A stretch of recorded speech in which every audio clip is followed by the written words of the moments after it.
Find out what's really going on behind the scenes of reality TV. Click the like button right now if you want Janelle to get all the money she is due and forget about the past for good. Also, click the subscribe button and turn on alerts to be the first to know when the Coyote Pass land goes on sale. There is something important we found today that you should not miss. Let's get right to the picture of this mysterious man who has shook the Brown family to its core. Janelle has been having a hard time for years with Kody Brown's sloppy and emotional decisions. We saw her take money out of her 401k to help pay for the family. We saw her money go to the Lehigh house from her will. We watched her work and work and work only to end up in a trailer and then a small apartment while Kody and Robyn sat on a mountain of assets in a house filled with art and figurines. But things have changed. Reports are coming in about Janelle's new partner. Insiders are calling him the anti-cod, which makes the description even more interesting.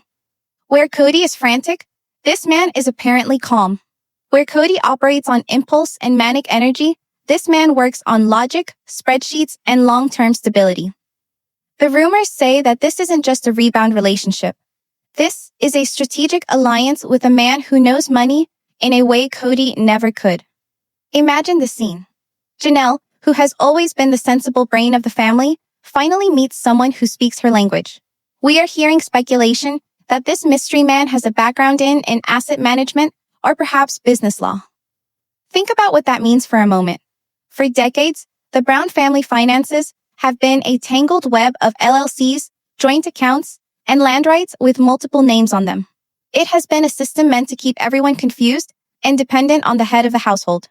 But if Janelle is marrying a man who does this for a job, that system is about to be dismantled. The theory getting the most support right now is that this new fiancé is helping Janelle organize the chaotic finances left behind by the plural marriage.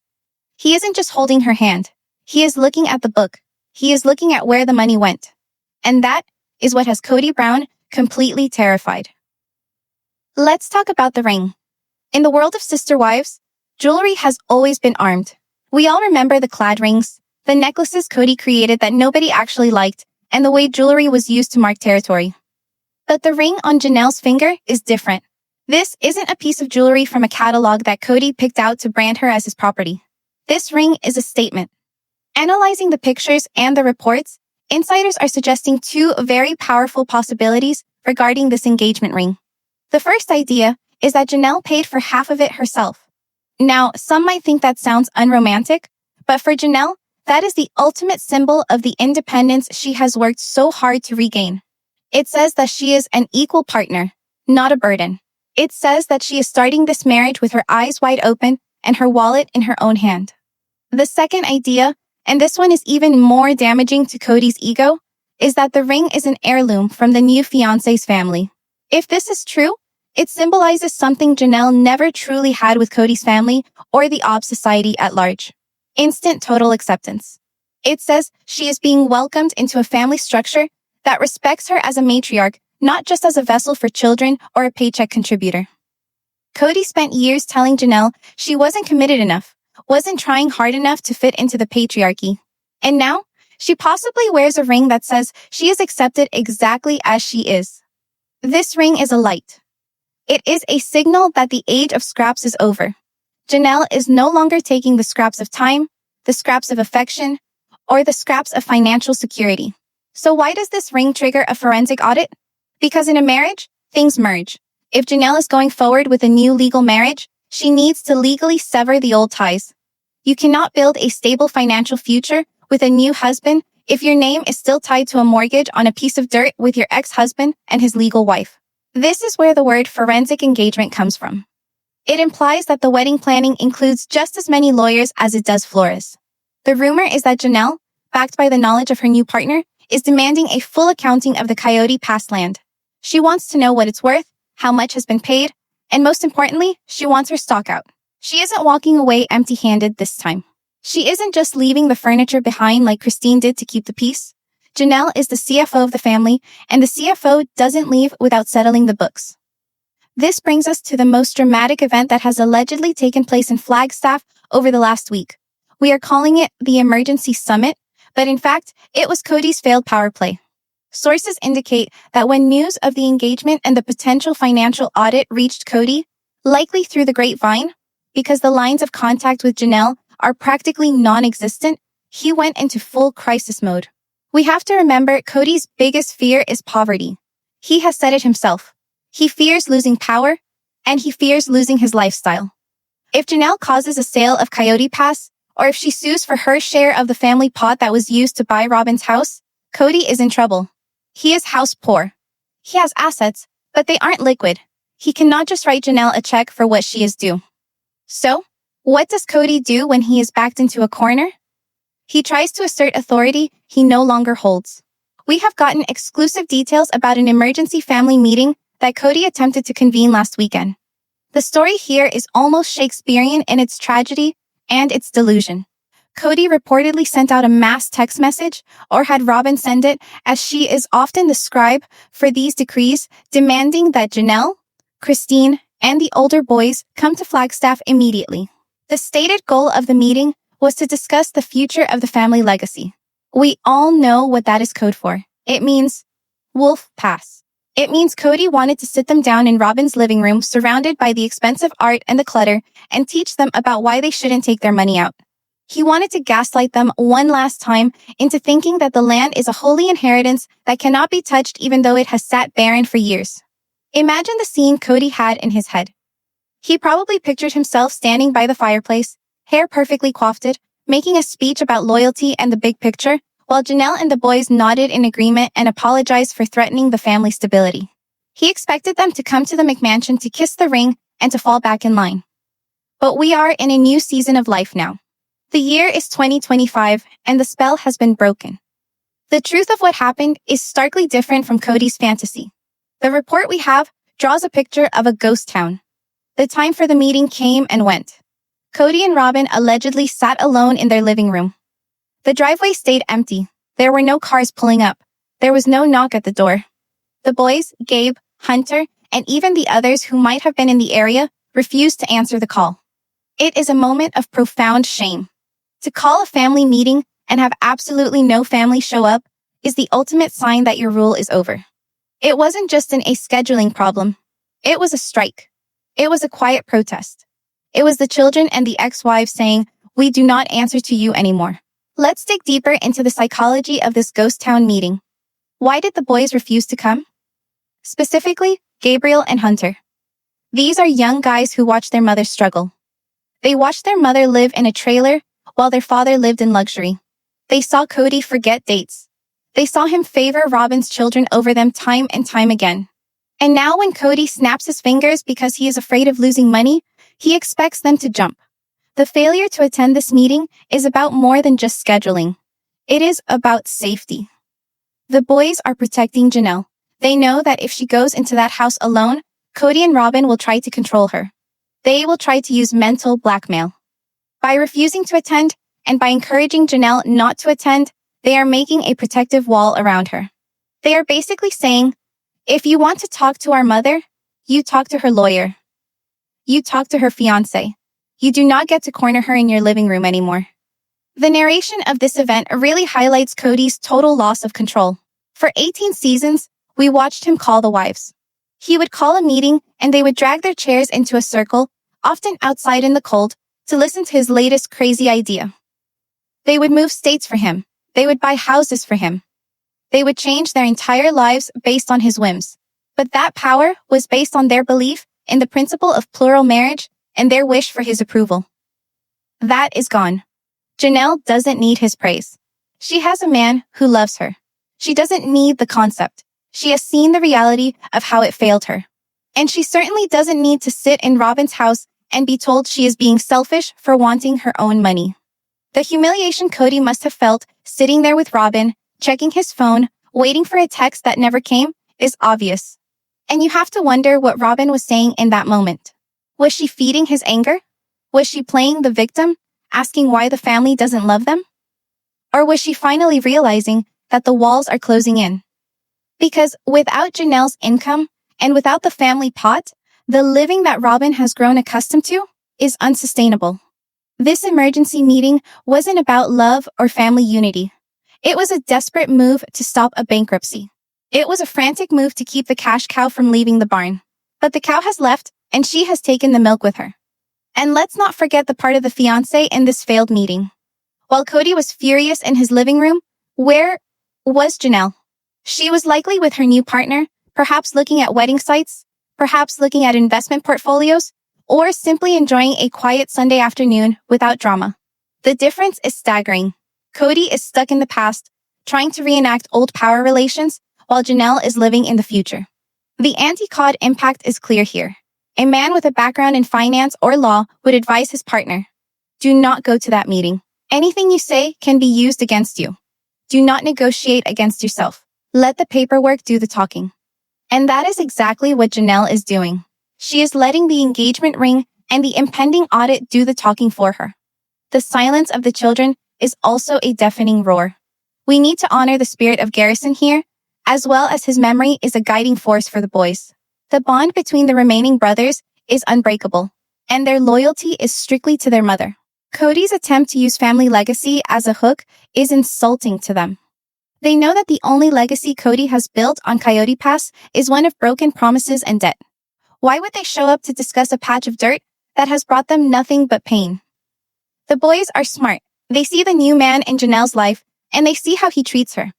They see a man who likely pays attention, who doesn't make everything about himself, and who provides stability. When you contrast that with a father who only calls when he needs to protect his assets, the choice of who to support is easy. This failed meeting is the turning point. It is the moment the show officially shifts from a show about a polygamous family to a show about the dismantling of a tyrant. Cody can no longer summon the wives. He can no longer control the narrative. He is shouting into the void. And the only person listening is Robin. And even she must be looking at the mounting legal threats and wondering if she backed the wrong horse. The emergency family meeting was supposed to be Cody's stand, his way of putting his foot down. Instead, it was a showcase of his irrelevance. Now, we have to talk about what this means for the legal battle ahead. 'Cause if the family didn't show up to the meeting, the next communication Cody receives won't be a text message. It will be a registered letter. It will be a notification of a forensic audit. The fact that Janelle is getting married is the catalyst, but the audit is the weapon. We are hearing whispers that Janelle's team is looking for specific transactions. They are looking at how family funds were diverted to purchase non-family assets. They are looking at the art on Robin's walls. They are looking at the expensive watches. If Janelle's new fiancé is indeed a financial expert, he knows where to look. He knows that people like Cody, who are chaotic and emotional, often leave a very messy paper trail. They think they can hide money, but they usually can't hide it from a professional. This is why the engagement ring is a subpoena. It is the first piece of evidence in the case of Janelle Brown versus Cody Brown. Every carat in that diamond represents a question Cody has to answer. Where did the money go? Why is the land not paid off? Why does Robin have a mansion while Janelle has nothing? The wedding invitation is basically a summon. It says, I am moving on and I am taking what is mine. Cody tried to stop it with a meeting. He tried to stop it with guilt. But you cannot blame a spreadsheet. You cannot manipulate a forensic audit. The numbers are the numbers. And for the first time, Cody is going to have to answer them. As we move into the next part of this saga, we need to understand the stakes. This isn't just about a TV show anymore. This is about survival. Cody and Robin are reportedly terrified because they cannot afford the mortgage on their property without the contributions that used to come from the other wives. Janelle was a major contributor, and if she pulls her equity or if she forces a liquidation of Coyote Pass, the house of cards collapses. The wedding is the catalyst for their potential bankruptcy. The joy of Janelle's new life is directly proportional to the panic in Cody's life. It is a zero-sum game. And for Janelle to win, Cody has to lose the control he has held onto for so long. We are going to take a deeper look at the specific legal proof that has surfaced, the leaked documents regarding the land titles, and the heartwarming twist involving Gabriel and Savannah's relationship with their future stepfather. But first, let's sit with the image of Cody and Robin alone in that big house, realizing that the family they thought they owned has moved on without them. The phone didn't ring. The door didn't open. The meeting never happened. And somewhere in Flagstaff, Janelle was smiling, looking at a ring that symbolizes her freedom, while her new fiancé crunched the numbers that would finally set her free. If you thought the empty living room and the ghosted family meeting were the end of the story, you are sadly mistaken. That was just the emotional prologue to the legal nightmare that is currently unfolding in Flagstaff.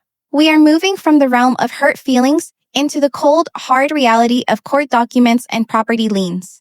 This is the moment where the rubber meets the road, or rather where the foreclosure notice meets the McMansion door. We are diving deep into the lawsuit proof, the Coyote Pass liquidation, and the absolute panic that is setting in behind the walls of Robin's home. We have been digging through the digital archives of Cucamonga County. And what we are finding, or rather what insiders are pointing us toward, is explosive. The rumors of a forensic audit aren't just rumors anymore.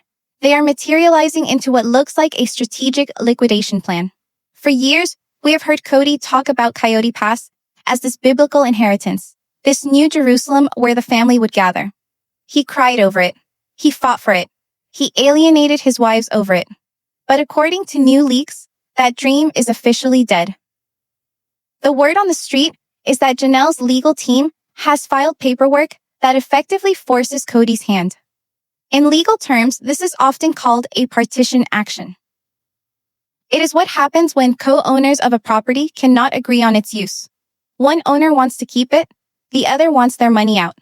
And since Cody does not have the cash to buy Janelle out, the court can force the sale of the entire property to the highest bidder. Imagine the panic this causes. Cody and Robin have leveraged everything. Their entire financial identity is wrapped up in the idea that they own this mountain, but the leaked documents suggest movement on the land.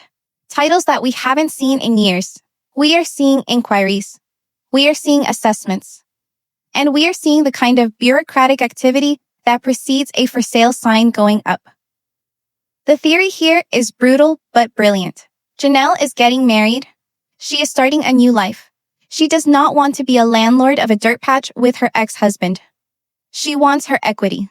She wants the money she poured into that land. Money from her inheritance. Money from the sale of her Vegas house. Money from her 401k. And she wants it now. This is where the forensic part of the engagement really shines.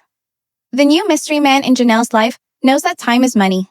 He likely knows that the real estate market is fluctuating and that holding on to non-performing assets is a fool's game. Reports suggest that he has advised Janelle to sever all financial ties immediately. This isn't just about getting paid. It is about cutting the cord. It is about making sure that if Cody and Robin go down financially, which many experts predict is inevitable given their spending habits, Janelle is not dragged down with them.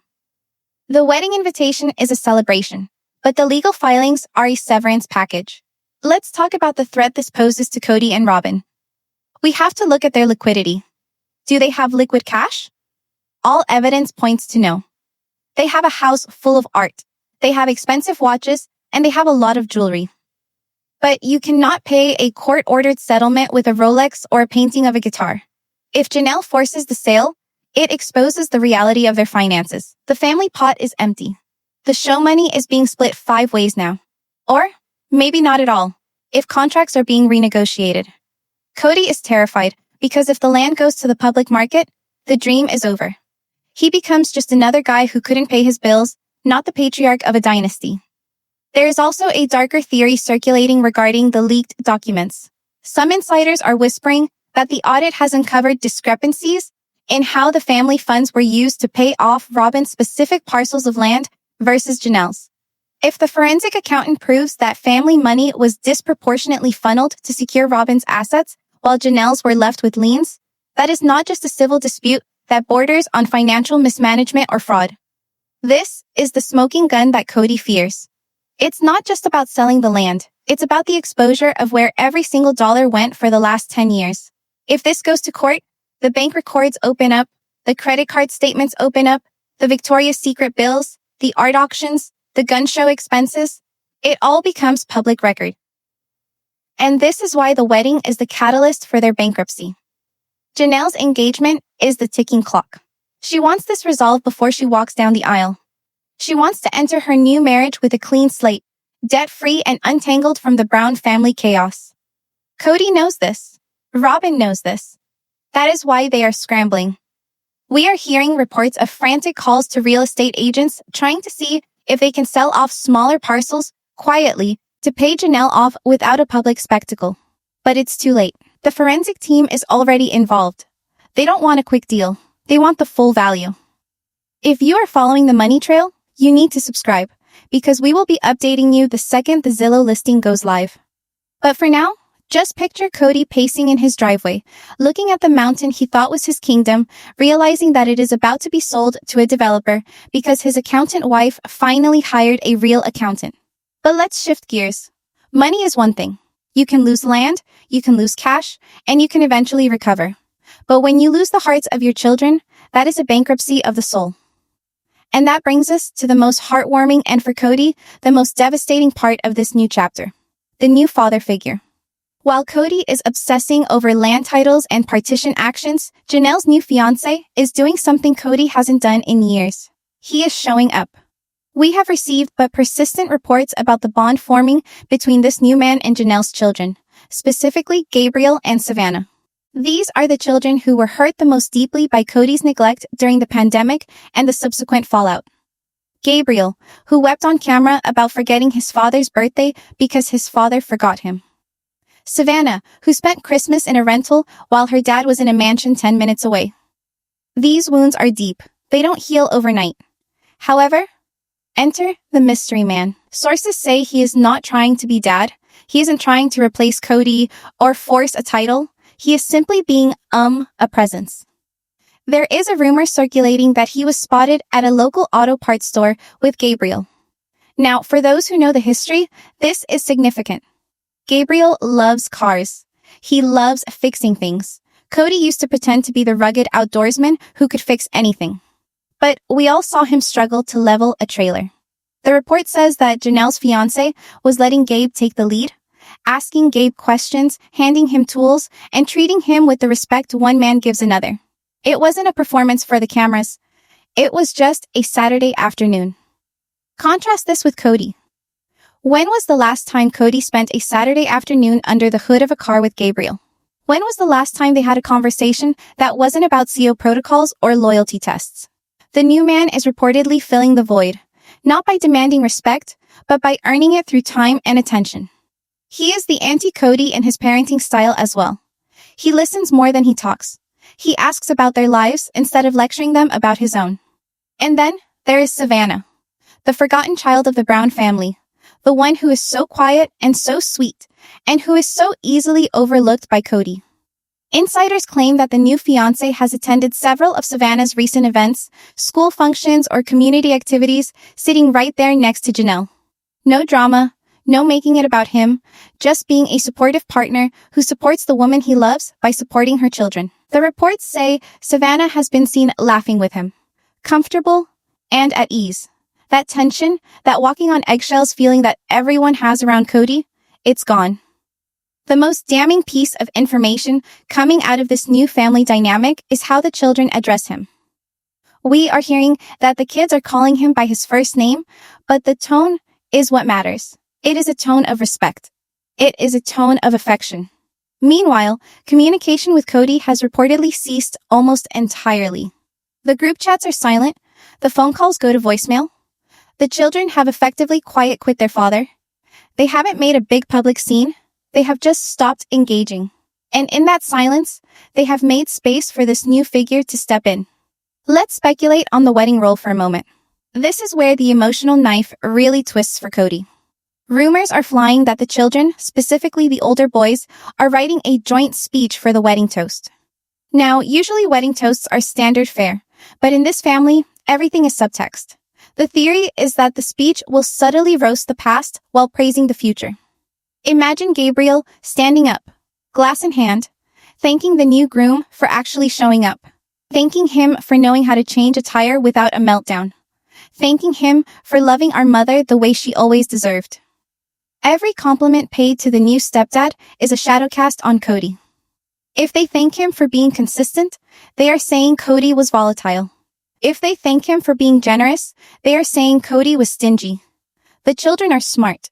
They know how to control the narrative now. They saw how the show edited them, and they learned this wedding speech, if the rumors are true, will be the final verdict on Cody Brown's parenting. It won't be angry. It will be indifferent to Cody and celebratory of the new man. And indifference is far worse than anger. Anger means you still care. Indifference means you are gone. We also have to touch on the psychological impact this has on the era of Robin. Robin always claimed she wanted the big family. She wanted the porch dream. She wanted her kids to be integrated with Janelle's and Christine's kids. But now, she is watching from the outside as a stranger. A man who just arrived on the scene effortlessly achieves the unity she and Cody broke. This new man is getting the holidays. He is getting the respect. He is getting the grandpa title eventually.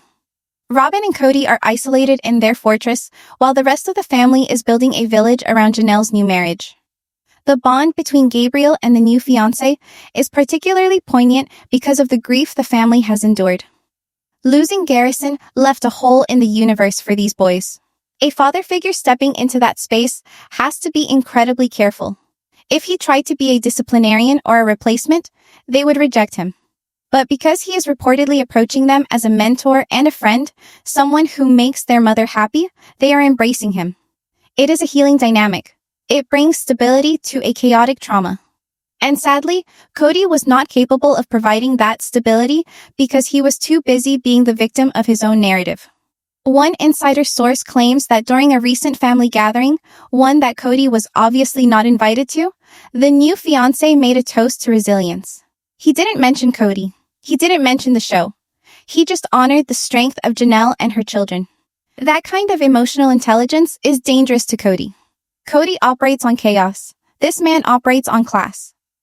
And the children are drawn to the peace he brings. So, we have the financial dismantling of Cody's empire happening on one side with forensic audits and land sales, and on the other side, we have the emotional dismantling of his patriarchy as another man steps in to provide the love and support he withheld. It is a two-front war, and Cody is losing on both battlefields. The wedding invitation that Cody tried to block, the meeting he tried to call, the power he tried to exert, it all backfired. The more he squeezes, the more they slip away. And do not think for a second that TLC isn't capturing every single second of this. The cameras are rolling. The producers know that this father figure storyline is gold. They know the audience is dying to see Gabriel smile again. They know we want to see Janelle being courted properly. This isn't just a wedding. It is a redemption arc. It is the payoff for 18 seasons of frustration.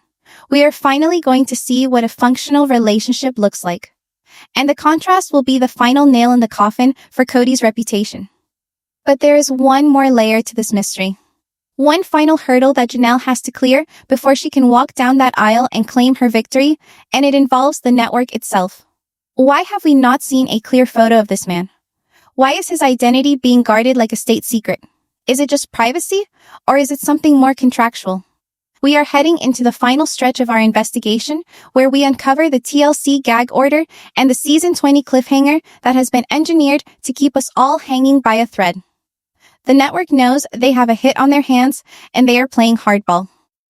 We have arrived at the final piece of the puzzle, the silence that is deafening the internet.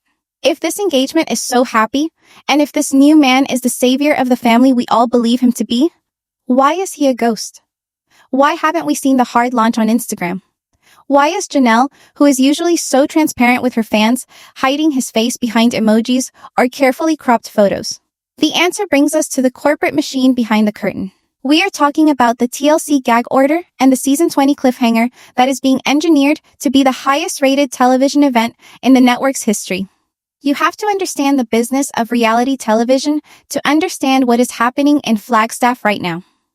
TLC knows that the Sister Wives audience is fatigued. We are tired of the circular arguments on Coyote Pass. We are tired of Robin's tears. We are tired of Cody's monologues. The ratings gold is no longer in the conflict. It is in the resolution. It is in the escape. When Christine left, the ratings spiked. When Christine got married, the ratings soared. Now with Janelle, the fan favorite, the logical one, the one who stayed the longest, getting her happy ending, the network executives are seeing dollar signs. This is why we are hearing reports of an ironclad ENDA, a non-disclosure agreement so strict that it reportedly threatens six-figure fines for any leaks regarding the fiancé's identity or the wedding details before the air date. This isn't just about privacy. This is about protecting the asset. The reveal of the mystery man is the season 20 payoff. TLC is treating this engagement like a state secret because they are building the entire narrative arc of the next season around it. They want the audience to suffer through the anticipation. They want us to guess. Is he a lawyer? Is he a banker? Is he a former friend of Cody's? The speculation drives the engagement, and the engagement drives the ad revenue. The strategy here is brilliant and frustrating. We have received intel that filming crews have been spotted in Flagstaff, but their movements are very specific. They are filming at Janelle's new rental. They are filming at venues. They are filming the forensic audit meetings with lawyers. Yes, the cameras are allegedly rolling on the legal dismantling of Cody's assets, but they are strictly prohibiting the cast from posting real-time updates. That means Janelle cannot share her joy with us yet, because TLC owns that joy until it airs. The wedding is not just a ceremony. It is the season finale. It is the cliffhanger that will keep the show alive for another year. But here is the twist that makes this even more delicious. The rumors suggest that while Janelle is filming her road to the altar, Cody is filming his road to run. The production team is juxtaposing the two storylines. We will likely see edits cutting back and forth between Janelle tasting cakes and Cody meeting with bankruptcy attorneys. We will see Janelle trying on dresses and Robin trying to sell off Precious Moments figurines. The narrative structure of season 20 is being set up as a tale of two cities, the rise of the new queen and the fall of the old king. There is also a fascinating rumor regarding Cody's involvement in the wedding episode, or rather his lack thereof. Sources close to production hint that there was a massive debate behind the scenes about whether Cody should even be invited to the filming. Usually, the drama demands the ex-husband be there to look uncomfortable. But the word on the street is that Janelle put her foot down. She reportedly told producers, "This is my wedding, not a cast meeting." This created a standoff. TLC wants the drama of Cody crashing the wedding, but Janelle wants the sanctity of her vows. The compromise. We might see Cody filming his reaction to the wedding from the safety of Robin's couch, narrating his bitterness while the rest of the family dances the night away. It is the ultimate demotion. He goes from being the star of the show to being the reaction channel to his own life. This gag order also explains why the boys Gabriel and Garrison, Spirit and Hunter are so quiet. They are part of the reveal. The emotional climax of the next season won't just be the I do. It will be the toast we discussed earlier. It will be the moment the sons embrace the new stepfather on camera. TLC knows that this is the money shot. They know that seeing the boys cry tears of happiness instead of tears of neglect will break the internet.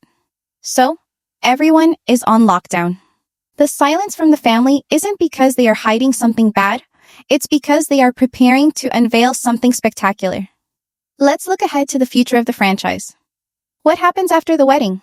This is where the forensic engagement comes full circle. Once the ring is on the finger and the vows are exchanged, the legal protections kick in. The theory is that Janelle's new husband will not allow her to be exploited by the show in the same way Cody did. We might be looking at a spin-off. Sister Wives, The Single Life, or Janelle and Christine, Life After Polygamy. Cody and Robin are becoming obsolete. Their story is a loop of misery. Janelle's story is a trajectory of hope. The network knows that the audience will follow Janelle. We will follow the money, and we will follow the happiness. So, as we wait for the official announcement, remember that this silence is strategic. Every day that passes without a photo is another day of hype building for the premiere. The wedding invitation that became a subpoena is now becoming a script, and the villain of the story, Cody Brown, is realizing that he cannot edit this footage. He cannot control the narrative anymore because he isn't the main character. He is the antagonist in someone else's romantic comedy. We are witnessing the end of an era. The era of Robin, characterized by manipulation, hoarding, and division, is crumbling. The foundation was built on sand, and the tide has come in. In its place, the era of Janelle is rising. It is an era defined by financial literacy, independence, and genuine love. It is an era where the children come first, where the bills get paid, and where the partner actually listens. The video montage we are picturing for the end of this saga is clear. We see Janelle driving her RV, not out of necessity, but for fun, with a man in the passenger seat who knows how to level it on the first try. We see the Coyote pass land sold to a stranger with the proceeds sitting safely in Janelle's high-yield savings account. We see Cody peering out the window of the McMansion, watching the cameras pack up and leave because there is no story left to tell there. And finally, we see the ring. That symbol of forensic accounting and romantic freedom catching the Flagstaff sunlight. This story is far from over, but the power dynamic has shifted permanently. The forensic audit is coming. The wedding is coming. And the truth is coming. Cody Brown tried to call an emergency meeting to stop the inevitable, but he forgot one thing. You cannot stop a woman who has finally realized her own worth. We will be here to cover every single leak, every court document, and every sneak peek TLC tries to hide. If you are Team Janelle, if you want to see her secure the bag and the man, make sure you are subscribed to Coco Gossip. We don't just spill the tea, we analyze the receipts. Leave a comment down below. Do you think Cody will try to sue to stop the wedding from airing? Or will he show up uninvited to try and steal the spotlight? Let me know your theories. Until next time, keep your eyes on the ring and keep your receipts ready. This has been Coco Gossip. Like, subscribe, and stay tuned. The truth is always stranger than reality TV.